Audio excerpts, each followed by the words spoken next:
कभी पेड़ की छांव थी, आज खड़ी यहाँ दीवारें हैं।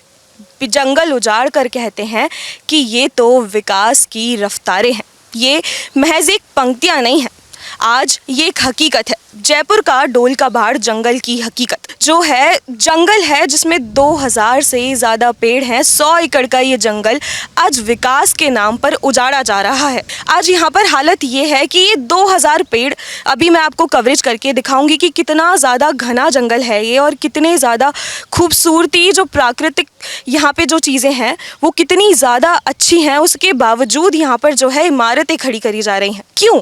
विकास के नाम पर इमारतें करी जाना क्यों?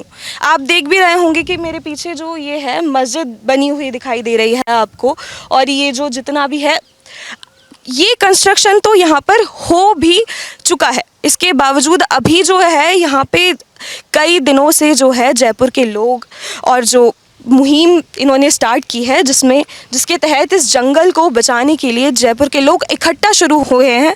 लेकिन अभी भी मैं वो एकता वो नहीं देख पा रही हूँ लोगों में, क्योंकि उनमें शायद या तो जज्बा नहीं है, या कहें कि उनको रुचि नहीं है, या हम ये कहें कि उन्हें अंदाज़ा नहीं है कि इस जंगल के कटने का धरती पर कितना बुरा प्रभाव पड़ेगा। जंगल को अपने ही हाथों से काटना अपनी धरती को रौंदने के बराबर है। आप सोचिए, आज जयपुर में जो है इमारतें भरी पड़ी हैं और कहीं ना कहीं जो है जयपुर का हरा भरा दिल जो है डोल का पहाड़ जंगल है। हमारे जयपुर में कुछ बचे कुचे जंगल हैं, उन्हीं में से एक ये भी है। तो यहाँ पे जो है कंस्ट्रक्शन कितना सही है, और आखिर क्यों हम विकास के नाम पर इस जंगल को उजाड़ें? क्यों सरकार की पॉलिटिक्स में ये जंगल कटे? कांग्रेस हो या बीजेपी, क्यों इसका नुकसान जनता उठाए?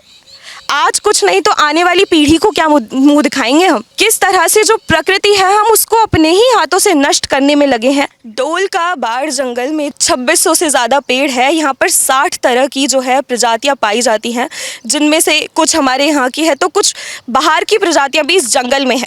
कई प्रजातियों का ये घर है। यहाँ पर नील गाय जैसे जो जानवर हैं वो भी निवास करते हैं, और आज हम उनसे उनका सब कुछ छीनने जा रहे हैं विकास के नाम पर। आज इसी जंगल में जो है हमारा राज्य वृक्ष खेजड़ी जो है वो भी पाया जाता है, जो राजस्थान के लिए बहुत ज़्यादा महत्वपूर्ण है।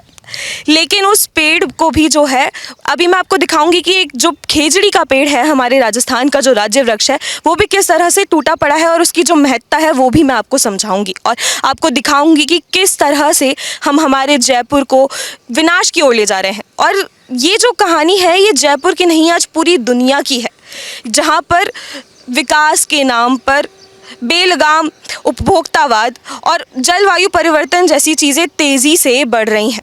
तो जो जंगल है डोल का पहाड़, इसको लेकर जो है यहाँ पे कुछ लोगों ने जो है सेव डोल का पहाड़ मुहिम शुरू की है। तो ये जो मेरे साथ 2 बच्चियाँ हैं ये भी इस मुहिम का शुरुआत से हिस्सा रही हैं, तो हम इनसे बात करेंगे और इनसे पूछेंगे कि जो ये मुहिम है और ये जंगल है जो इनको क्या लगता है। तो क्या नाम है आपका गुड़िया?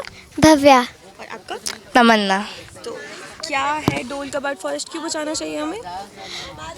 क्योंकि ये हमारे लिए बहुत ज़रूरी है, और हमारे लिए ही नहीं, हमारे आने वाली पीढ़ियों के लिए भी, इसलिए। और ये बहुत अच्छा है। क्यों बचाना चाहिए हमें इसे? क्योंकि ये एक बहुत ज़्यादा डेंस फॉरेस्ट है जिसमें बहुत सारे हर्ब्स और बहुत सारे स्पेसिफिक ट्रीज़ और बहुत सारे माइग्रेटरी बर्ड्स आते हैं, जो कहीं पर बहुत मतलब इंडिया में या फिर राजस्थान में ढूंढना बहुत मुश्किल होता है। और अगर ये कट जाएगा तो इस क्लाइमेट चेंज होगा और बहुत ज़्यादा गर्मी पड़ेगी, ग्लोबल वार्मिंग भी हो सकती है। इसलिए आगे वाली जो जनरेशन होंगी उसके लिए बहुत ज़्यादा हानिकारक हो सकता है ये। इन बच्चियों को ये समझ आ रहा है कि जो जंगल है इसका कटना कितना ज़्यादा हार्मफुल हो सकता है, कितना ज़्यादा विनाशकारी हो सकता है, लेकिन हमारी जनरेशन को ये बात अभी तक समझ नहीं आ रही है। तो ये अपने आप में ही एक बहुत बड़ा चिंता का विषय बन जाती है। क्या नाम है आपका? अमित गुप्ता। तो अमित जी, आप कब से ये जो डोल का पहाड़ फॉरेस्ट शुरू से हिस्सा है, कब से? थोड़ा बैकग्राउंड समझाएंगे अगर आप समझा पाए तो। मतलब यहाँ बहुत सालों से, सेंचुरी से जंगल है। जो भी है यहाँ पेड़ पौधे, नीलगाय, हिरन, नेवले, सांप, पूरा एक बायोस्फीयर है, और ये तो बहुत सालों से यहाँ पे है। द्रव्यवती को पहले यहाँ नदी होती थी, उसको इन्होंने सीमेंटीकरण करके जो भी बनाया। अब दूसरी तरफ सांगनेर का जो इंडस्ट्रियल एरिया वो है, और वहाँ से काफ़ी पोल्यूशन आता था, इसमें अभी भी आता है। तो ये बहुत सालों से यहाँ पे है। तो यहाँ बहुत सालों से हम लोग यहाँ रहते हैं आसपास, तो हम खुद देखते हुए आ रहे हैं कि ऐसी ऐसी बर्ड्स आती हैं जो मैंने घना में भी नहीं देखी। यहाँ पे एक पूरा बायोस्फीयर है और इस सिटी के बिल्कुल बीचों बीच है।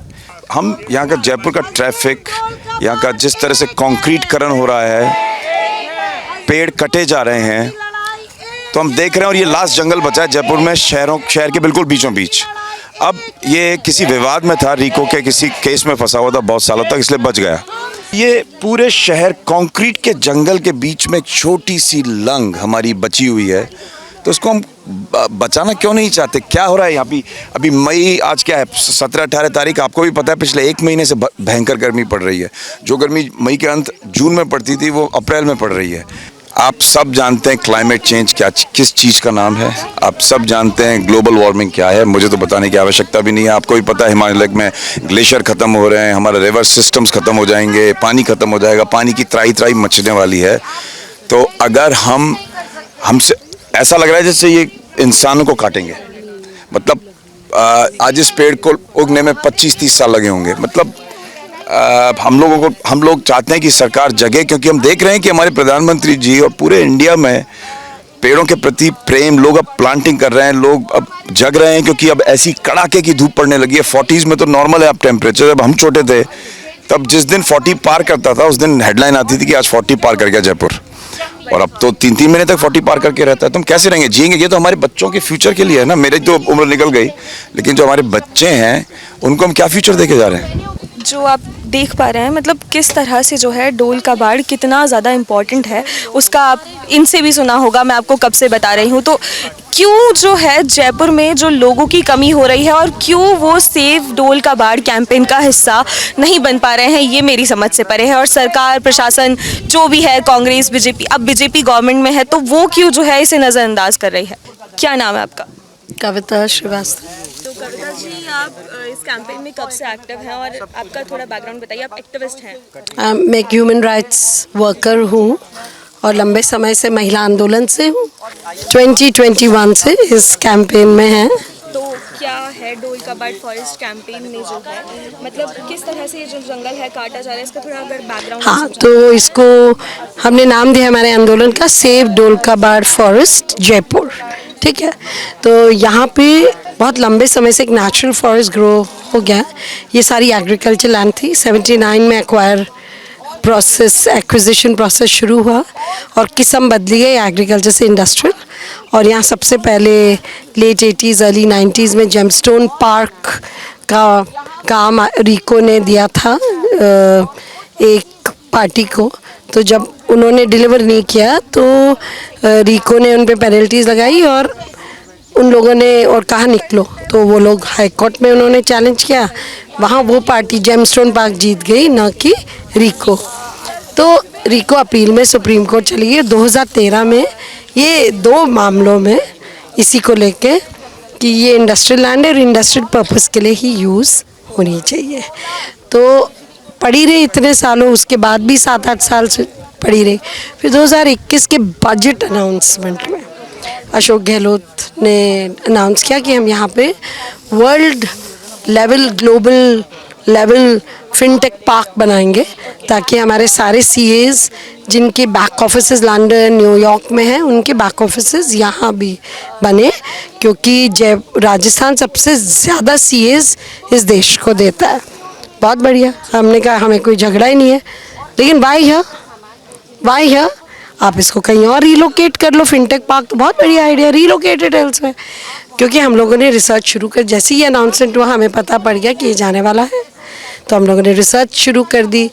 एक रिटायर्ड डीएफओ को लाए, बॉटनी स्टूडेंट्स को लाए, ज़ूलॉजी स्टूडेंट्स को लाए।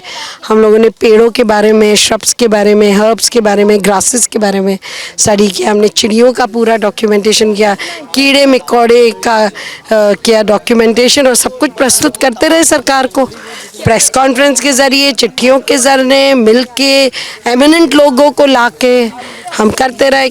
फिर 2023 में सरकार नहीं मानी और वो बुलडोज़र और अर्थ मूवर्स को लेकर आ गई कि अब तो ये फिनटेक पार्क बनेगा। उसको हमने रोका, जनता इतनी आई यहाँ 400-500 की संख्या में कि रोक दिया। फिर तब तक ये सरकार चली गई, अशोक गहलोत की दूसरी सरकार आई, तब हम उनके पास गए कि भाई इसको फॉरेस्ट के लिए छोड़ दो, क्योंकि आपने हमें मदद भी की। उस दरमियान बहुत बीजेपी के एमएलएज एमपीज जैसे दिया कुमारी, एमएलएज और एमपीज जो हैं वो अब सरकार के अंदर हैं, अब वो चुप है और उनकी सहमति है कि ये उजड़े, क्योंकि वो कुछ बोल नहीं रहे हैं। वही एमएलएज जिन्होंने इसके लिए प्रोटेस्ट किया था, आज वही जो है एक तो डेप्यूटी चीफ मिनिस्टर हैं प्रेमचंद बरवा या दिया कुमारी जी, कुमारी, वो खुद प्रोटेस्ट करके गई थी यहाँ पे और नहीं उन्होंने हमारे प्रोटेस्ट की समर्थन किया था, समर्थन किया। पर उनके लोग बहुत आए थे, उनकी टीम के लोग हमको हमारा हाथ थामने आए थे, जो अच्छी थी, जो वेरी नाइस सॉलिडारिटी। और भी बीजेपी के लोग, तब उस वक्त के सांसद रामचंद्र बोरा, उस वक्त के मिनिस्टर मेनका गांधी, सभी ने और भी बहुत लोगों ने पत्र वगैरह लिखे। लेकिन अब एक सुई पटक सन्नाटा है उस ओर से। ये जुलाई 2024 से शुरू हो गया कि यूनिटी मॉल आएगा और मंडपम आएगा जुलाई 2024 से, तो हमने तभी से शुरू कर दिया एक मिलाना कि शेल्फ कीजिए शेल्फ कीजिए शेल्फ कीजिए। बर्ड कितना इम्पोर्टेंट फॉरेस्ट है, आपने रिसर्च की है तो ज़रा इसकी स्पीशीज़ जो यहाँ पे फाइंड आउट की गई, जो पेड़ हैं जितना, उसका अगर आप कुछ बता हाँ, तो मैं आपको बताना चाहूँगी कि यहाँ पे जो सेमी आरिड, हमारा जयपुर सेमी आरिड रीजन में माना जाता है, तो यहाँ के नेचुरल फॉरेस्ट है ये, तो यहाँ बहुत खेजड़ी है यहाँ पर। हाँ, और ये राज्य वृक्ष है 80 से 83 से राज्य वृक्ष है। और एनजीटी ने कहा अगर कोई काटे, राजस्थान सरकार तो कहती 100 रुपये, पर एनजीटी कहती है 2 लाख दो। और ये जो बलिदान महिलाओं ने 350 पहले अमृता देवी ने बिलाड़ा खेजड़ला गांव में बलिदान दिया था जब राजा जी सड़क बना रहे थे। हम तो उसी धरती उसी मिट्टी के बने हुए हम हैं, कोई नई बात नहीं है राजस्थान पे खेजड़ी बचाना।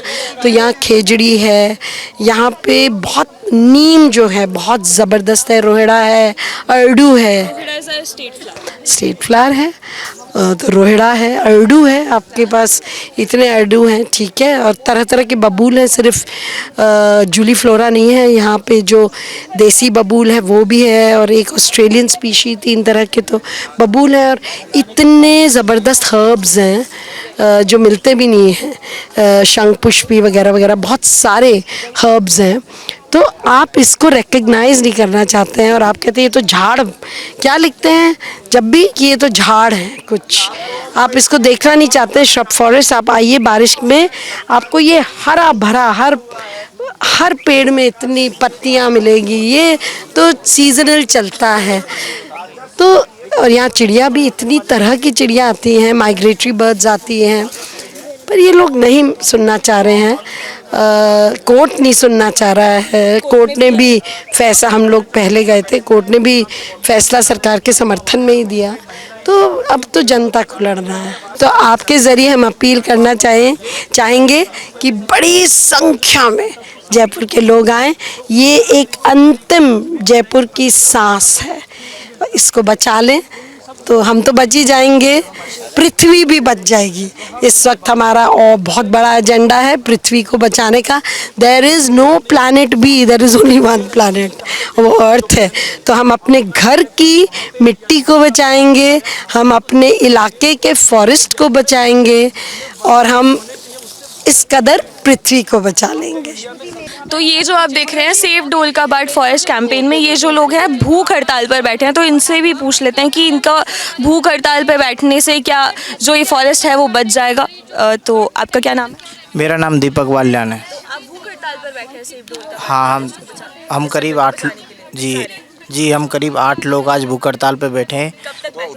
ये हमारी क्रमिक भूख हड़ताल है। जब तक इस जंगल का निर्णय नहीं हो जाता, इस जंगल को हम नहीं लोग बचा नहीं लेते, जब तक हम भूख हड़ताल पे बैठे रहेंगे। सरकार प्रशासन आपने PIL दाखिल किया है? हाँ, हम कानूनी लड़ाई भी लड़ रहे हैं और अब हम एक जन आंदोलन की ओर हैं। हम इस पर एक जन आंदोलन भी कर रहे हैं। तो जयपुर के लोग जो हैं इसमें बड़े से बड़े स्तर पर जाए ताकि आंदोलन तो हिस्सा लेने के लिए, अगर आप उनको कुछ कहना चाहें कि वो भी इसका हिस्सा बने, क्योंकि मैं देख पा रही हूँ ज़्यादा लोग अभी जो है इसमें उनका हिस्सा नहीं बने। हमारा जयपुर बहुत बड़ा है, देखिए इतने लोग नहीं हैं। जी देखिए, ये जंगल हम सबसे सभी जयपुर वासियों से और भी राजस्थान के जो वासी हैं, जो प्रकृति से प्यार करते हैं, जो पर्यावरण प्रेमी हैं, हम उन सभी से अपील करते हैं कि सभी लोग इस जंगल को बचाने की इस लड़ाई में साथ दें, क्योंकि ये जंगल किसी एक का नहीं है। ये सबको हवा भी देता है, ताज़ी हवा सांसें सबके लिए है ये। तो मेरा ये मानना है कि सभी को इसमें जुड़ना चाहिए, बढ़ चढ़ कर इसमें भाग लेना चाहिए। कि आप जैसे कह रही थी कि यहाँ पे इतने लोग नहीं दिख रहे हैं, अगर आप 2 हफ्ते पहले आते तो यहाँ पे 10 लोग थे, उसके बाद एक दिन एक लोग जुड़ के आज आप देख रहे हो कई 100 लोग जुड़ गए हैं यहाँ पे। और ऐसे ही हम चाहते हैं कि हर रोज़ हमारे साथ और 100 करके जुड़े ही जाएं। तो हम लोगों से अपील करते हैं कि वो हमारे साथ जुड़ते रहें। तो अपील आपको सुनाई दे रही होगी जिस पे मैं बार बार जोर दे रही हूँ, तो आप भी जो है इस कैंपेन का हिस्सा ज़रूर बने। क्या नाम है आपका? मेरा असली नाम राजेश्वरी कुमार है। तो आप जो है वन प्रेमी हैं और सेव ढोलकाबाड़ फॉरेस्ट की जो मुहिम है इसके लिए क्या कहना चाहेंगे? मैं सिर्फ ये कहना चाहूँगी कि पेड़, पक्षी, धरती हमारा जीवन है। अगर इनकी इज़्ज़त नहीं करेंगे ना तो वो हमारी इज़्ज़त नहीं करेंगे, और इनके बिना हम जी नहीं सकते। ये हवा, खाना पीना, और हमारे शास्त्रों में लिखा है कि हमको सबको मिलजुल के लेना है। हर जानवर हमारे शास्त्र में एक भगवान का वाहन है, या उनका दोस्त है, या उनसे कनेक्टेड है। चूहे से लेके शेर तक, हाथी तक। अब जब सब कुछ लिखा है नेचर, तो हम क्यों उसको बदल रहे हैं? और हमको कोई ना हमारे गवर्नमेंट से प्रॉब्लम है, ना कोई इंसानों से प्रॉब्लम है। हमको सिर्फ ये है कि ये असली हमारे देवता हैं। फॉरेस्ट, एनिमल्स, या God, animals, birds and nature is a real God. अगर हम प्रकृति को नहीं प्यार करेंगे तो किसी को नहीं प्यार करते। तो जो इन्होंने लाइन बोली कि forest and nature is our real god, तो ये बहुत गौर करने वाली बात है। ज़रा सोचिए कि कितना ज़रूरी है प्रकृति का हमारे साथ होना। धरती पर अगर सरवाइव करना है, अगर सस्टेनेबिलिटी की बात हम करते हैं, इतने नारे लगाते हैं, अगर उसको सच में लाना है तो प्रकृति को बचाना बेहद ज़रूरी है।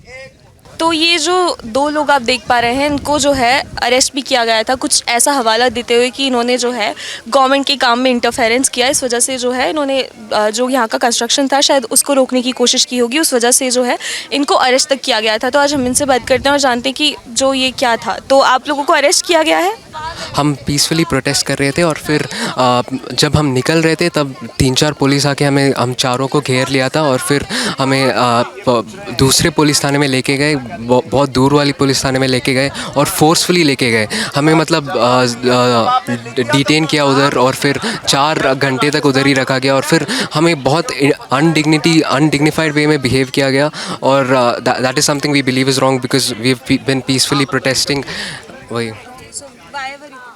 we are protesting for the trees, to preserve the trees, to preserve nature of this Dholkabad area, and this is a democracy. We have the right to peacefully protest, and I think the state should listen to हमें हमारी बात सुनना चाहिए. People should come from everywhere, and going against nature is not just even if it's in Jaipur. If going against nature, if anywhere is wrong, so that is something.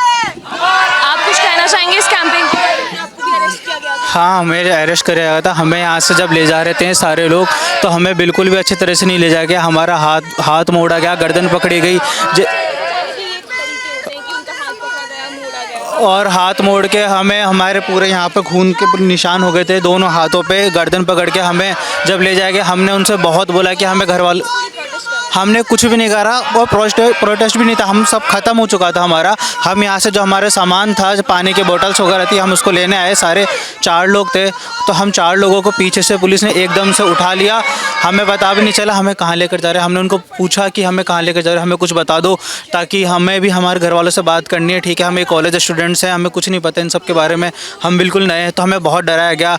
तो हमने उनसे बहुत request करी है कि हमें बात करने दो घर वालों से। हमें 3 घंटे तक एक बार भी बात नहीं करने दी इन्होंने। और फिर जैसे 3 घंटे ख़त्म हुए, ऊपर से कॉल्स आने लगे। हमारे टीम्स ने बहुत हमारी हेल्प करने की कोशिश करी। सारे पुलिस स्टेशन में जा रहे थे क्योंकि उनको पता नहीं था हमें कहाँ लेकर गए। यहाँ पर हम है ढोलकाबाड़ जंगल में, हमें यहाँ से जगतपुरा के अंदर पुलिस स्टेशन है, वहाँ पर लेकर गए। यहाँ से बहुत ही दूर है वो, तो हमें बहुत डराया गया था। तो तो ये है सरकार और प्रशासन, मतलब आदमी पीसफुली प्रोटेस्ट करे तो वो उनसे देखा नहीं जाता, फिर वो इस तरह से जो है उनके साथ दुर्व्यवहार करते हैं, उनको अरेस्ट कर लिया जाता है, लेकिन उनकी आवाज़ नहीं सुनी जाती। जंगल काटना कितना गलत है, शायद ये प्रशासन या तो समझना नहीं चाह रही है या उन्हें समझना ही नहीं है, या तो वो जानबूझकर कर रही है या आंख बंद कर बैठी है। खैर ये तो जांच का विषय है, लेकिन प्रकृति को बचाना ज़रूरी है, ये बात समझ क्यों नहीं आ रही। तो मैंने अभी आपको कहा था कि मैं आपको खेजड़ी के बारे में बताऊंगी, तो खेजड़ी की बात करने के लिए मेरे पास ये एक्टिविस्ट हैं जो काफ़ी समय से जो है इस कैंपेन का हिस्सा हैं, राजस्थान की अच्छी जानकारी रखती हैं, तो ये हमें समझाएंगे कि खेजड़ी का क्या महत्व है। और डोल का बाढ़ में जो है कम से कम भी नहीं तो 125 से 150 से जो ज़्यादा पेड़ हैं वो खेजड़ी के मौजूद हैं, तो इसलिए हम इनसे जानेंगे। आपका नाम बताइए पहले। मेरा नाम है कोमल श्रीवास्तव। तो कोमल जी, जो खेजड़ी है वो कितनी महत्वपूर्ण है, और मतलब डोल का बाढ़ जो जंगल है उसमें कितने खेजड़ी? देखिए, खेजड़ी ऐसा पेड़ है राजस्थान का जो ईंधन भी देगा, भोजन भी देगा और चारा भी देगा। इसका हर हिस्सा यूज़ होता है। ये खेजड़ी का पेड़? ये पेड़, हाँ। वो जो सांगरी खाते हैं हम, सांगरी की सब्जी, हाँ, वो ये खेजड़ी की फली ही होती है ना। और ये जो इसके पत्ते होते हैं ये चारा में यूज़ होते हैं, और इसका लकड़ी इतना अच्छा होता है जिससे फर्नीचर वगैरह बनता है, तो और ईंधन में भी काम आता है। तो ये ऐसा पेड़ है कि रेगिस्तान का पेड़ है, ये हर कंडीशन में ये सर्वाइव करता है। तो आप ये जो खेजड़ी का पेड़ हमारे डोल का बाढ़ में भी काफ़ी सारे हैं, हाँ, तो इस वजह से ये थोड़ा और महत्वपूर्ण हो जाता है। हाँ, और ये हमारा स्टेट का पेड़ है, तो इसको हमें इसको काटना क्राइम है। और यहाँ इस पूरे कुंज में जहाँ पे ये बना रहे हैं, यहाँ पे 16 खेजड़ी के पेड़ हैं, और पूरे इसमें तो 100 से ज़्यादा है खेजड़ी पेड़। तो ये तो किसी भी सूरत में ही नहीं कटना चाहिए, क्योंकि ये उगता बहुत मुश्किल से है। ये ऐसे नहीं उग जाएगा कि आप इसका बीज बोओगे और ये उग जाएगा, बिल्कुल नहीं उगेगा। वो जो गाय खाती है उसकी फली वगैरह, फिर उसके जो गोबर में निकलता है उसमें वो फर्मेंट होता है, तब उगता है ये, और बहुत टाइम लगता है। ये 20-25 साल पुराना पेड़ होगा ये वाला, एकदम से नहीं बड़े हो जाते खेजड़ी के पेड़, और उनको एक चुटकी में काट। हाँ, और ये जो पेड़ है ना, ये वाला, ये रोहिड़ा है, ये स्टेट फ्लावर है। दिखाना वो रोहिड़ा। ये रोहिड़ा है, ये स्टेट फ्लावर है। इतना सुंदर फूल आता है, और ये करीबन 25 होंगे इस पूरे एरिया में, और हमारे इस पूरे कुंज में 3 है ये। तो इसको भी काटने, इधर ही 2 है जहाँ हम बैठे हैं, अंदर भी हैं। तो ये जो नष्ट कर रहे हैं ना पूरी इतनी रिच संपदा को, यहाँ पे हमारे पास ऐसी ऐसी ग्रासेस हैं जो पश्चिमी राजस्थान में होती हैं, जैसे खींप वगैरह, जो एक आज की तारीख में काफ़ी लुप्त होने के कगार पे हैं, तो वो हमें यहाँ मिल रही हैं।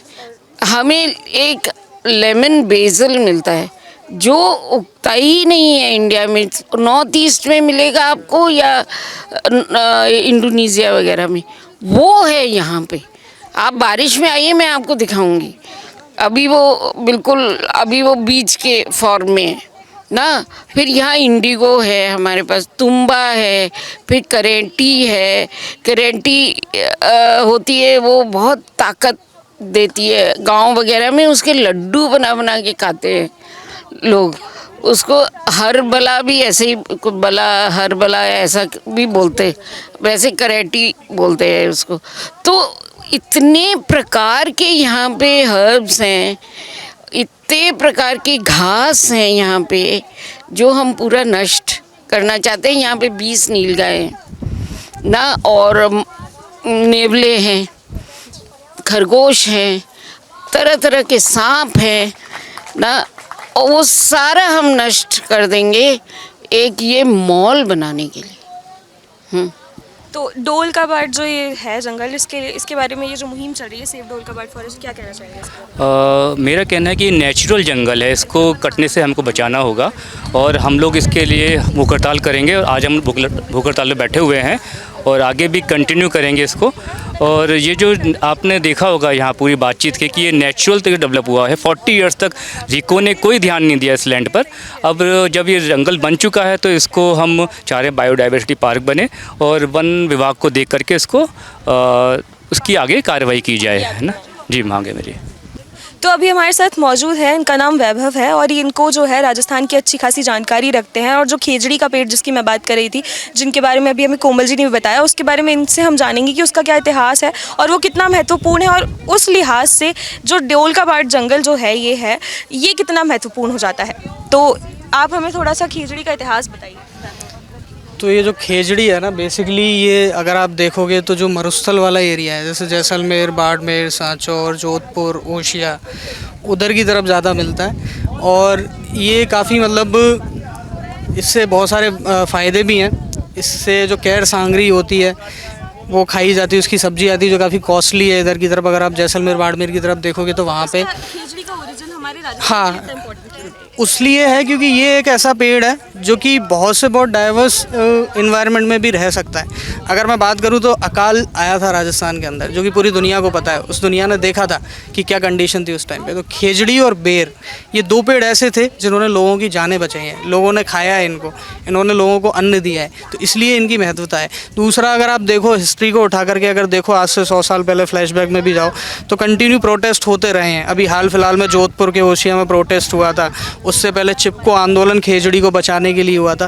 तो और दूसरा ये फिर राज्य स्तरीय पौधा भी तो पेड़ भी तो है ना। आज जिस गवर्नमेंट को इसको प्रोटेक्ट करना चाहिए वही गवर्नमेंट इसको काट रही है। और ये जितने लोग भी आज जो बैठे हैं, चाहे वो सरकार के मुख्यमंत्री हैं, उप मुख्यमंत्री हैं, पूरा मंत्रिमंडल है, वो आपने एक कहावत यही जो है लड़ रहा था कि इसको बचाएंगे, और आज सत्ता में है तो बिल्कुल इन लोगों ने जो मैनिफेस्टो में डाला था कि हम लोग पर्यावरण को बचाएंगे, संस्कृति को बचाएंगे, वन को बचाएंगे, पशु पक्षियों को बचाएंगे, लोगों के साथ में हम खड़े हुए हैं, जनहित के मुद्दे, ये सारे उल्टे काम कर रहे हैं। ये अपने मैनिफेस्टो से रिलेटेड कोई काम ही नहीं कर रहे हैं, चाहे वो कहीं भी किसी भी चीज़ को लेकर के हो, ठीक है।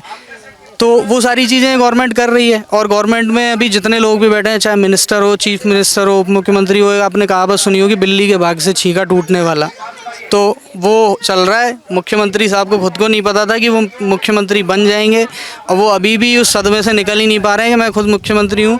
वो जो सुख सुविधाएं मिल रही हैं उसका फ़ायदा बहुत बढ़िया तरीके से ले रहे हैं अपना घर परिवार। जनता देखो ना, जनता यहाँ बैठी हुई है। अब यहाँ पे आपने बच्चों से भी बात करी, उन बच्चों को क्या पता है कि क्या होने वाला है, ये सब क्या चल रहा है, उनको समझ है, लेकिन सरकार को लेकिन वो यहाँ बैठे हैं क्योंकि आपकी खुद की भी कुछ मॉरल रिस्पॉन्सिबिलिटीज़ भी हैं। आप हर टाइम सेल्फिश नहीं बन सकते। तो ये सारी चीज़ें हैं। बाकी अब गवर्नमेंट को बचाना चाहिए। दिया कुमारी खुद जब कांग्रेस की सरकार थी तब यहाँ प्रोटेस्ट के अंदर समर्थन किया था, रुकवाया था, लेकिन अभी वो सीधे वो बात भी नहीं कर रहे हैं। चीफ मिनिस्टर बात नहीं कर रहे हैं। एक तरफ संजय शर्मा जो कि वन पर्यावरण मंत्री हैं, पेड़ लगाते हुए घूम रहे हैं, फ़ोटोएं डाल रहे हैं सोशल मीडिया पे, और यहाँ इतने सारे पेड़ हैं उनको कटवा रहे हैं। आईपीएल में मुहिम चल रही है और यहाँ पे जो ये इतने सशक्त हो रहे हैं। बिल्कुल, आप देखो कितने सारे खेजड़ी के पेड़ हैं। अब गवर्नमेंट से ही तो आप बोलोगे, आप शासन प्रशासन, हाँ, आप शासन प्रशासन को ही तो बताओगे। अब ग्रीन बजट निकाल तो दिया, लेकिन वो कागज़ों में, लाल पीली फाइलों में, वो ग्राउंड पे कुछ नहीं है, धरातल पे कंडीशन जीरो है सब। जयपुर की मैं देख पा रही हूँ कि जयपुर बहुत बड़ा है, बहुत लोग हैं यहाँ पे, लेकिन इस मुहिम का हिस्सा नहीं है। तो इसके बारे में अगर आप कुछ कहना चाहें उनको मेरे माध्यम से। देखो ऐसा है कि मैं आपको एक चीज़ बता देता हूँ कि आदमी को अपनी महत्वाकांक्षाएँ जो है ना, पर्सनल डिज़ायर, वो कहीं ना कहीं रखनी चाहिए, क्योंकि आपकी खुद की एक मॉरल रिस्पॉन्सिबिलिटी है नेचर को लेकर के, नैतिक जिम्मेदारी जिसे कहते हैं। आप देख रहे हो ना पहले एनवायरनमेंट कैसा था। पहले गर्मियों का एक टाइम होता था, सर्दियों का टाइम होता था, बिल्कुल बहुत ज़्यादा। मुंबई को दिल्ली ने फेल किया, दिल्ली को अब जयपुर फेल करने वाला है। आप देख रहे हो नेचर के साथ में किस तरीके की चीज़ें हो रही हैं, बहुत ज़्यादा। और ये सारे लोग वही कर रहे हैं जिन लोगों को बचाना चाहिए, जिन लोगों को ये जिम्मेदारी है, लोगों ने जिनको चुन के पहुँचाया कि आपको ये सारी चीज़ों का प्रोटेक्शन देना है, वही सारे लोग ये सारा काम कर रहे हैं। तो ये जो अभी मेरे साथ खड़े हैं, ये उन्हीं में से एक है जिन्होंने सेव डोल का बाट फॉरेस्ट कैंपेन जो ये मुहिम है उसको चलाई थी। तो हम इनसे बात करते हैं और इनका जानते हैं कि इनका जो है, इनका क्या वर्जन है। आप क्या कहना चाहेंगे, फॉरेस्ट जो कट रहा है, प्रशासन क्या कर रहा है और किस तरह से, जो आपकी क्या प्रतिक्रिया है? देखिए, ये जो मूवमेंट है ये हमने 2021 में स्टार्ट किया था, जब हमें मालूम पड़ा कि यहाँ पे फिनटेक पार्क बिल्ड होने वाला है। उससे पहले हम लोग इस जंगल में घूमते थे तो हमको मालूम भी नहीं था कि इंडस्ट्रियल लैंड है, जंगल ही लगता था। यहाँ पे बचपन बीता है मेरे जैसे कई सारे बच्चों का। अभी लगे हैं ये रिको के जो बोर्ड्स लगे हैं? हाँ, ये सब रिसेंट है। तो हम लोगों ने एक प्रोटेस्ट स्टार्ट करी और 2023 में जब कांग्रेस गवर्नमेंट थी तब ये भारी मात्रा में बुलडोज़र्स लेके आए और उन्होंने इस एरिया को उजाड़ना शुरू किया। ये जो पीछे अगर आपको काफ़ी जगह दिखेगी जहाँ पे आपको बहुत जगह पेड़ कटे हुए दिखेंगे और कई जगह पे आपको उजड़ा हुआ दिखेगा, लेकिन शुक्र इस बात का है कि हमने उससे पहले एक बार ट्री काउंट करा लिया था एक रिटायर्ड डीएफओ और उनके स्टूडेंट्स के साथ, जब हमको 2500 पेड़ मिले थे। अब हो सकता है नंबर कहीं ऊपर नीचे हो गया हो। और अब तक हमने काउंट करे यहाँ पे 80 बर्ड स्पीशीज़, जिनमें से कई सारी माइग्रेटरी बर्ड्स हैं और एक नियर थ्रेटेंड बर्ड है IUCN की लिस्ट से, अलेक्जेंड्राइन पैराकीट। आप गूगल कर सकते हैं, वो इधर ही मिलती है, आपके घर के आसपास नहीं दिखेगी। उस समय दिया कुमारी ने हमको सपोर्ट करते हुए कहा था कि ढोलका पहाड़ जैसी जगह बचनी चाहिए, ये शहर की धरोहर है और हमको पार्टी पॉलिटिक्स छोड़ के इसको साथ आके बचाना चाहिए। करेक्ट। अब वो पावर में आ गए हैं तो हमको भूल गए। हम दिसंबर से उनको रीच करने की कोशिश कर रहे हैं। मेरे पास सारे लेटर्स की कॉपी है। PIL हमने लगाया था लेकिन वो हमारा सक्सेसफुल नहीं रहा। हमने उस पर रिव्यू डाला हुआ है। Let's hope for the best from the judiciary. We have trust in our courts and our judges in their valuable wisdom. पर हमारा यही है कि अगर सरकार चाहे तो इसको बहुत आसानी से एक बायोडाइवर्सिटी पार्क बना सकती है। जब वो करोड़ों रुपए दूसरी बंजर जगहों पे पार्क बनाने के लिए घोषित कर सकती है तो ये तो पहले से बना हुआ है, यहाँ पे आपको इतना खर्चा भी नहीं आएगा। और जहाँ बंजर है वहाँ पे आप अपना फिनटेक पार्क और यूनिटी मॉल और ये सब बनाए। अब आप देखिए ये एरिया एक कॉलोनी के अंदर से होते हुए आता है। उनसे पूछो तो इधर का एक्सेस रोड क्या है, वो कहते हैं हम यहाँ पे रोल ओवर ब्रिज बना देंगे। ऐसे ही ब्रिज बन जाते हैं क्या? यहाँ पे कोई एक्सेस नहीं, कुछ नहीं। यहाँ पे एक अच्छा पार्क बनाए, जो इतनी सारी आबादी है, यहाँ पे 6-7 लाख लोग रहते हैं इसके 10 किलोमीटर के रेडियस में। उनके लिए कुछ है ही नहीं इधर आसपास। और जितने भी बड़े बड़े शहर अगर आप देखो, आप सिंगापुर जाओ, आप न्यूयॉर्क जाओ, आप वहाँ जाओ, आप देखोगे कि वहाँ पे डेवलपमेंट के साथ साथ पार्क्स भी होते हैं। रेजिडेंशियल एरिया जहाँ पे घनी आबादी होती है वहाँ पे इस तरह की चीज़ें होती हैं। और इधर इसके लिए हमने एक रेवेन्यू मॉडल भी बनाया। हमने सरकार से ऐसे नहीं कहा कि ज़मीन बंजर छोड़ दो और नुकसान पाओ। रेवेन्यू मॉडल बनाया एक्सपर्ट्स के साथ बैठ के। मैं उसका क्रेडिट नहीं लूँगा, एक्सपर्ट्स के साथ बैठ के जिन्होंने ये सब काम किए हैं पहले इसी तरीके के को दिए। हमने कई बार दिए। हमने CM को दिया, हमने CS को दिया, हमने राज्यवर्धन जी को दिया, हमने दिया कुमारी जी को दिया, हमने सबको दिया। अब हम PM मोदी को भी ये देंगे, क्योंकि किसी को तो हमारी बात सुननी होगी। जब वोट मांगना होता है जब तो ये आपके पास आ जाते हैं, लेकिन उसके बाद जब आपको इनकी ज़रूरत होती है तब इनके दरवाजे बंद होते हैं। तो जैसा कि आपने देखा सेव ढोलका पहाड़ फॉरेस्ट को लेके जो यहाँ पे मुहिम चल रही है, जिस तरह से मैंने आपको बताया, और ये आपकी, मेरी, हमारी, हम सब की नैतिक जिम्मेदारी बनती है कि हम ढोलका पहाड़ जैसे जंगल जो है उनको बचाएं। और सिर्फ बात यहाँ पे जयपुर की नहीं है, ये पूरी प्रकृति की बात है, वो पूरी दुनिया की बात है। जंगल चाहे कहीं भी कटे, कटती हमारी प्रकृति ही है, नुकसान हमारी प्रकृति का ही होता है। ये बात अगर हम नहीं समझेंगे तो हमारा दायित्व नहीं बनता कि हम किसी सरकार को, किसी प्रशासन को जिम्मेदार ठहराएं। मैं देख रही हूँ यहाँ पे लोग नहीं हैं, तो मैं आप लोगों से अपील करना चाहूँगी कि अपने सोशल मीडियाज़ जो आप इतना यूज़ करते हैं, उस पर इतने मीम्स स्क्रॉल करते हैं, इतनी चीज़ें स्क्रॉल करते हैं, वहाँ पे एक हैशटैग जो है सेव ढोलका पहाड़ का भी चलाएं और यहाँ पे जो अभियान यहाँ पे चल रहा है उसका हिस्सा बने। क्योंकि जैसा अभी आपने उन्होंने वैभव जी ने भी बताया और जैसा मैंने भी कहा कि प्रकृति बचाना और कुछ जो है वो हमारी नैतिक जिम्मेदारियां होती हैं, जिसके प्रति हमारा कुछ दायित्व होता है। तो उसके लिए, उसी दायित्व के लिए अगर आप प्रकृति नहीं बचाएंगे तो फिर लोग क्यों बचाएंगे? हम सब मिलकर समाज बनाते हैं, तो वक्त है थोड़ा सशक्त होइए और थोड़ा जो है सक्रियता से इस अभियान का हिस्सा बनिए और सेव ढोलका पहाड़ जो है सोशल मीडिया पर ट्रेंड करवाइए। तो आज के लिए इतना ही। ऐसी ही तमाम खबरों के लिए, डॉक्यूमेंट्रीज के लिए देखते रहिए रिपोर्ट भारत। मैं हूं मुस्कान, कैमरामैन सुनील के साथ।